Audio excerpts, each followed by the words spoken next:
ದೊಡ್ಡವ್ರನ್ನ ಕರೀರಿ. ಅರ್ಚಿತಾ ಬಾಮ್ಮ ಇಲ್ಲಿ. 8ನೇ 9ನೇ ಕ್ಲಾಸ್ ಮಕ್ಕಳು ಓದಿದಾರಲ್ಲ, ಅವ್ರಿಗೆ ನೈಟ್ ಹೊತ್ತು ಬೇಡ, ಕರೆಂಟ್ ಬೆಳಕು, ಹಂಗೆ ಸುಮ್ಮನೆ ಕುತ್ಕೊಂಡು ಓದಕ್ಕಾಯ್ತಾರ ಹೇಳಿ? ಬೆಳಕು ಇರೋ ಗಂಟೆ ಓದ್ತಾರೆ, ರಾತ್ರಿ ಮನೆಗೆ ಬರ್ತಾರೆ. ಸೀಸನ್ ಆಗಿ ಬಂದು ಹಂಗೆ ಹೋಗಿದ್ದಾರೆ, ಹೆಲ್ಪ್ ಮಾಡ್ತೀವಿ ಅಂತ.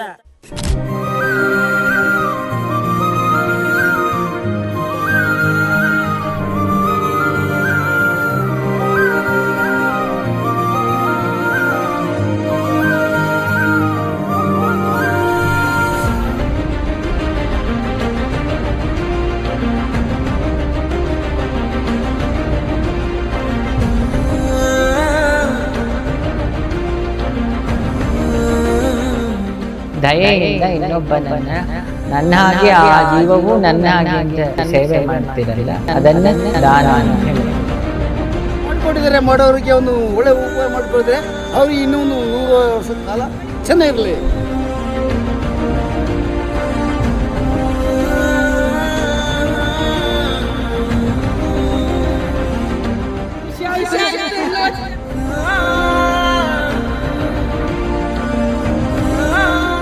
ವಿನಯ್ ಗುರೂಜಿಗಳು ಬಂದು ಇಲ್ಲಿಗೆ ಮಕ್ಕಳಿಗೆ ಬೇಕಾದ ಪೀಠೋಪಕರಣಗಳನ್ನ ಕೊಟ್ಟು, ಹಣ್ಣು ಹಂಪಲುಗಳನ್ನು ಕೊಟ್ಟು ಅವ್ರಿಗೆ ತುಂಬಾ ಧನ್ಯವಾದಗಳನ್ನು ಇಷ್ಟಪಡ್ತಾ ಇದ್ದೀನಿ.